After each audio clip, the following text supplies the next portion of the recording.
if we can educate people, then they can live better lives. And if we can do it whilst helping our clients build a business doing what they love, then it's a win-win-win. We win, our clients win, and their clients win. And you know what? Their clients' families win, because suddenly dad's not going to drop dead of a heart attack at 50. What sort of flow-on effect does that have to a population when the parents can actually be involved in their children's lives? Welcome to the future. Come and take a seat.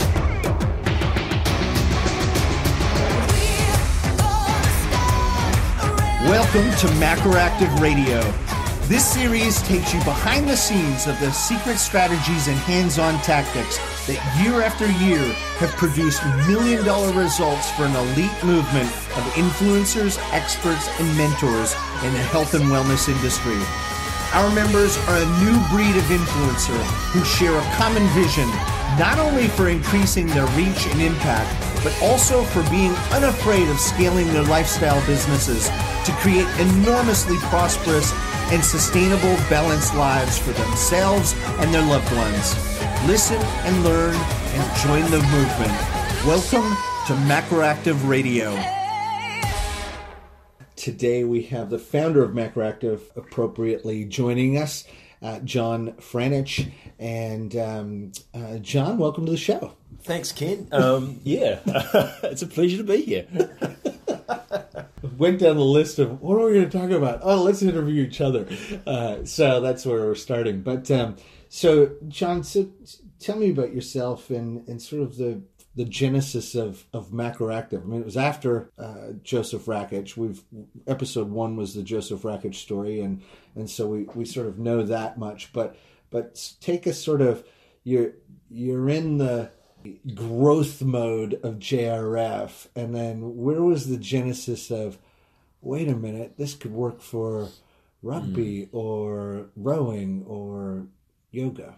Yeah, so it's a good question, Ken. So basically we moved into an office in March 2014. So that was when Joe moved out of the garage, I came on full time, and Brett was doing customer support. There were 3 of us. We moved into a little office, and then and that's when we really the company really started, as far as being sort of official. Up until then, had been out of the garage, which is cool, and we'd all been working in the garage for probably the previous year at least, and Joe and Brett before that.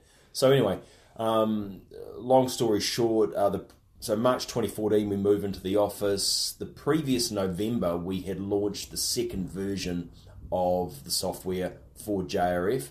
And already by March, April, May, we were seeing shortcomings. So, I basically, said to the guys, look, I think we need another version. So we started thinking on this, and there were a lot of things that we wanted, and it was like, okay, so we started looking at another version. And then, at the same time, competition in our market really started to climb. Basically everybody was first name, last name, fitness.com. And we went from a blue ocean to a red ocean quite quickly. And it was like, oh man, so our initial thoughts was, I said, why don't we just build, it's going to cost us 10 times as much, but why don't we invest and build a platform? So instead of having Joseph Rakich Fitness, we could have 1,000 Joseph Rakich Fitnesses. And because of the increased competition, we could make up for any downgrade in our business by, looking at hosting other trainers and helping them and making up the revenue on that side of the page. So that was kind of where that was the thinking at the start. And then as we were going through the process of sort of looking at what we wanted, it was suddenly it dawned, it's like, oh my God, this is so much bigger, because we were thinking solely in the online personal training space, which is where we were, but then started to think about it, and I thought, well, actually anything that has an activity, not even exercise, an activity and or nutrition is a potential target, So one of the examples I use a lot is you imagine if you're a 65-year-old post-heart attack victim, well, a workout for you might be a 5-minute walk, but that is what is appropriate to you.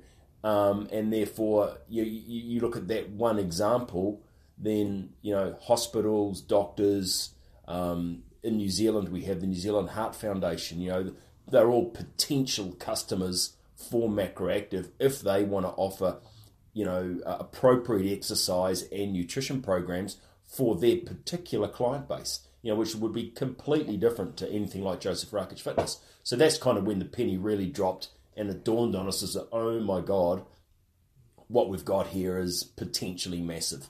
Cool. Yeah. And how does, I suppose that scales beyond just workouts too? Of course. Yeah. So it could scale not just workouts for a post-heart attack victim or workouts for, 20-year-old fitness buff, but you could go sideways to other verticals. Absolutely. Walk us through what some of those might be. Well, for example, right now we're bringing on the local basketball association, and they're going to be offering basketball training online. So what is an exercise? Well, an exercise could be a dribbling skill, or it could be bench press. It's still an exercise, but it's, depending on who the customer is, that whole definition of exercise is completely different. For the basketball guys, there's shooting drills, there's dribbling drills, there's running game plans, there's all sorts of different training that they do. And also the other thing is, it's also a really good way to train coaches. So you could put coaching programs online, and instead of having a workout, what you have is a training plan. So week 1, day 1 is the appropriate training plan if you're training, for example, a 15-year-old representative team, So you can break it down as much as you like, and you can have it for, you can have it for yoga instructors, any sport that has any sort of training. This is appropriate for. We've even talked about things like celebrity chefs who want to put out meal plans, so they can film themselves preparing these meals, and then they can put that out as a meal plan, and their clients are getting the appropriate amount of food, of their food, for them and their goals. They might have a goal that they want to stay the same weight that they are now. Well, you're not going to stay the same weight that you are if you're eating too much. And so they don't need to have the training side of the application. You can just do one or the other, or and both. vice versa. Yeah. Someone might just want training and no nutrition. Fine, no problem. It's either or. It's either or both, obviously. So that's kind of the flexibility of what we've built. And I know what we're seeing is the types of inquiries we're getting from all over the world now. In fact, most of our clients are global, are in multiple different sectors, so. And that's, at the moment, we haven't even started doing any hardcore marketing. You and I have worked together on and off for 18 years now. Showing our age. Yeah. But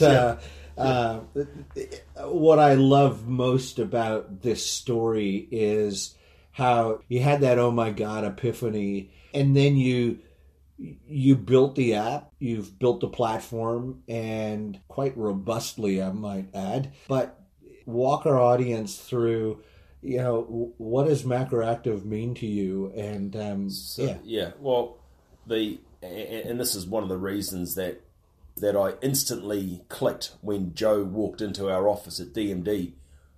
Exercise and nutrition is something that I've grown up with, I firmly believe in, and so it was like a perfect fit for me. In my life, I was a competitive swimmer.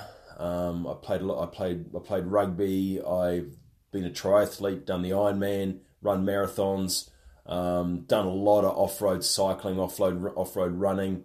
Just it's what I believe in, and when I see this global obesity epidemic in the Western world it's so avoidable through education, through people actually knowing what they're eating. I think there's a real problem where people actually don't know that eating fried fast food is bad for them. To me, it's like, well, how can you not know that? And it's obvious, but they just don't. The education just isn't out there. So where the whole sort of MacroActive thing resonates hugely with me is that it is an opportunity for us to help people.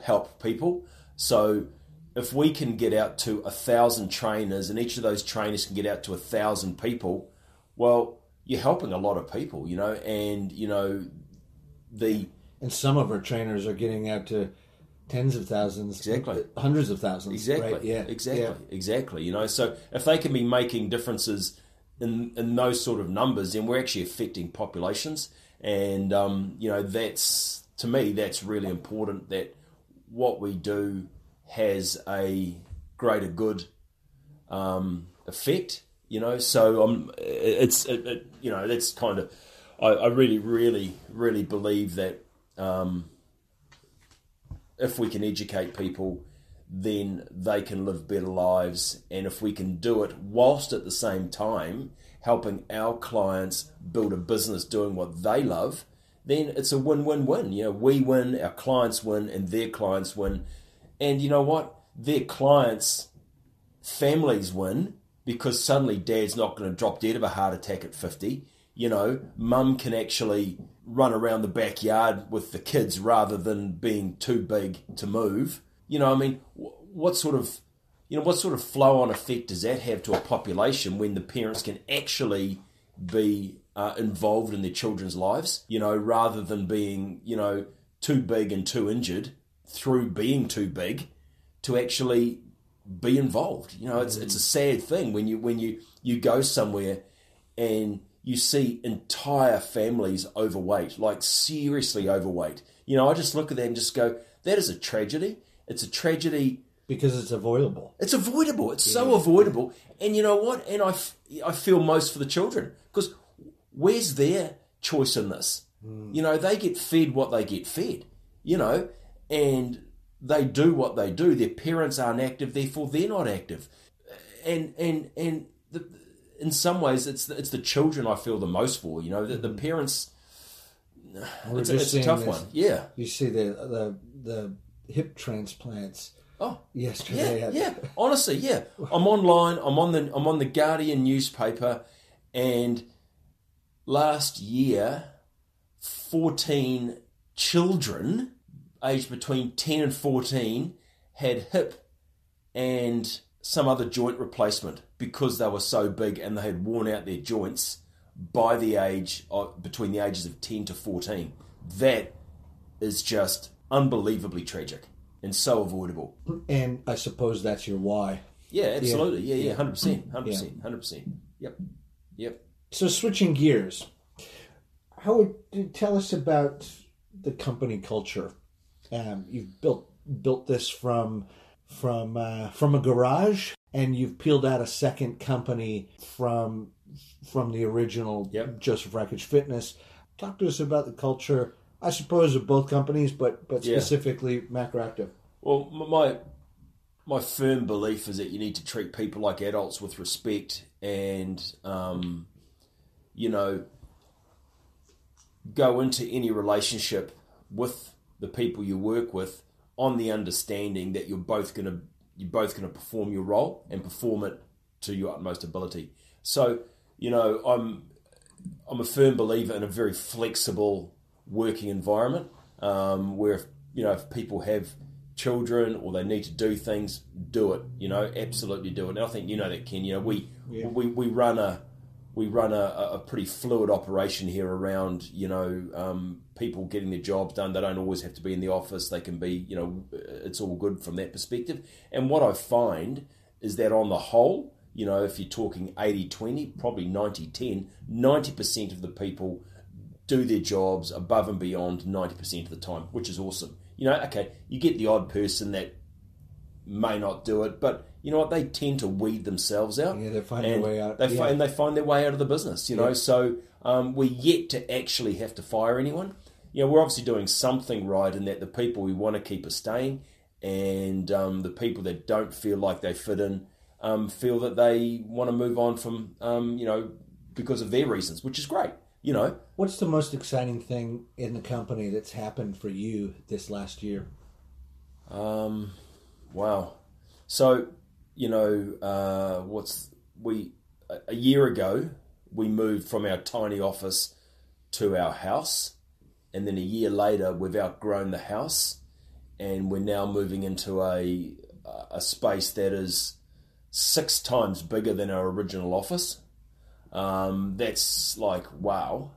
And the other thing is, you know, whilst at the same time we're opening up operations overseas, you know, we've got, and I think the thing that really I love is that when we talk to people that don't know us, and then we explain what we've done, and I mean, this happens to you all the time, Ken, people go, wow, that is really cool. You guys have done a really good job. Yeah. Wow. You know, and it's like, you know, because when you work in it every day, you know, you got your head down and you're in the minutia. You often lose the big picture, and you kind of also lose the perspective on the wins and gains that you've made, because you're seeing everything so incrementally that it always looks like there's a shit ton of work to do. You know, it's like, geez. That's sexy. Yeah, it's not sexy. You know, it's just like, oh my god. You know, but actually, you know, when people who haven't been exposed to the business see it for the first time, it blows their mind, and it's like, oh wow, that's really cool. You know, because you kind of lose it when you're working in it. You know. What do you think the most challenging part of next year is going to be? I think the most challenging part of next year is we've got this two things that we really, really need to work on. Well, in fact, you know, there's a whole heap of things, but I think 2 of the main things are around our clients, and is building a team and methodology to really support our clients so they can make their businesses successful. Because obviously with our business model, the better they are, the better we are. That and the ability to get new customers on quicker. They're probably the top 2, but there's a number of other ones as well that are just as important. You know, like there's a big push around new development and you know, getting new features and functionality and out to our client base as well, which is also really important. Reacting to their requests, not always, yeah, but if the request makes sense to all of our clients, then it's a good request. You know, if someone makes a request that is like really just for them and has no value to the platform, then we will respectfully say no. But I think, they're probably the main things. Do you want as many customers as possible? Do you ever turn away clients? Yeah, we do. So the interesting thing that we've found is that size is not always a determinator of success in our space. You know, we have a number of hugely successful clients outside of MacroActive who don't do well on MacroActive. Now, that's probably a better way to put it, don't do as well as they should, considering the size of their audience. So why is that? Well, I mean, what we've determined over the last 2 to 3 years is that if a client doesn't invest in their business, they don't see the value, okay, because they haven't invested in it. Everyone who we've given it to for free has failed.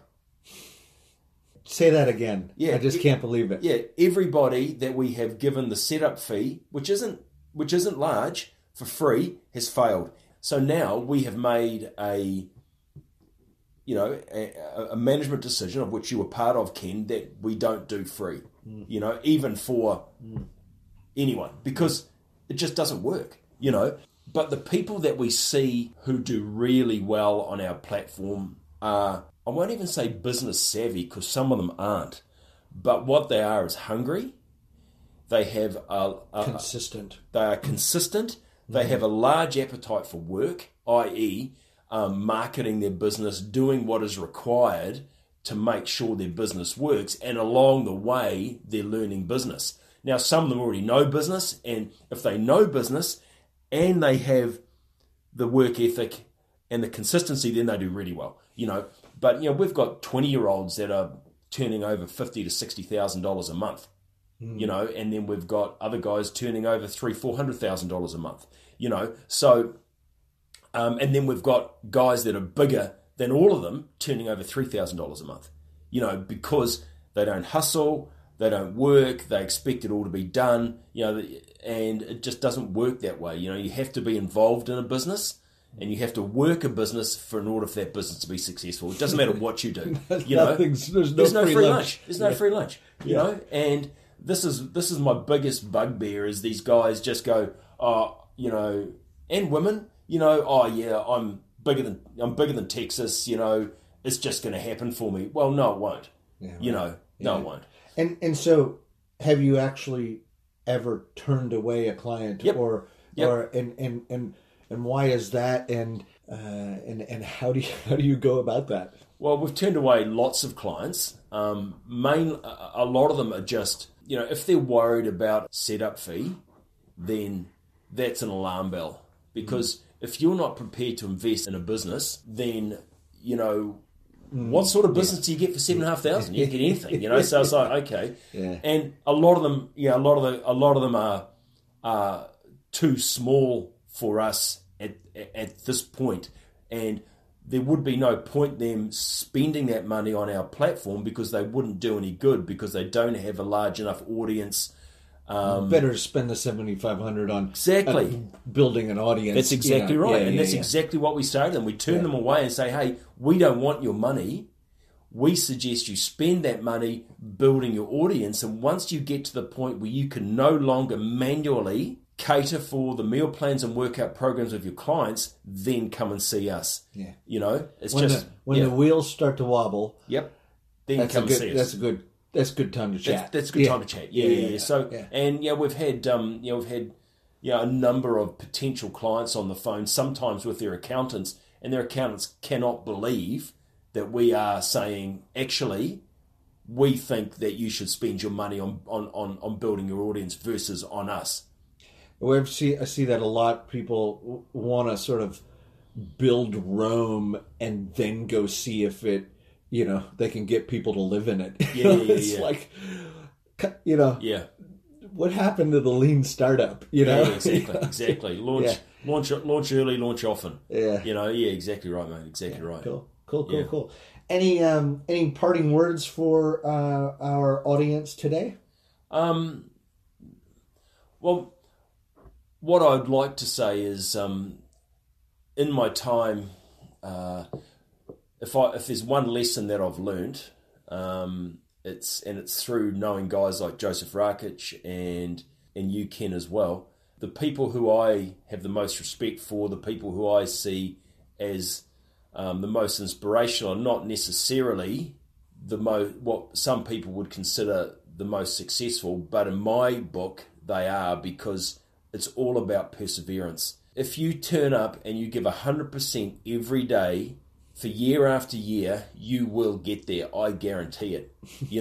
And you'll get there in your own way, and you'll get there to your own level. But if you do that, you will succeed. And it's been an absolute eye opener for me to see guys like Joseph Franich, who literally posts 365 days of the year. Literally, and works out 6 days a week, and then occasionally a mate will ring him on a Sunday and go, "Oh, do you want to work out?" And go, "Oh, yeah, okay," and he'll work out 7 days a week.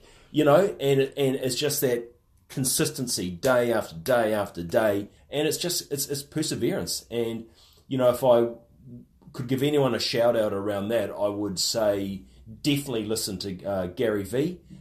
Gary V talks a lot about this as well. The patience and the perseverance is what is required to be successful. Great parting words. Thanks, John. All good.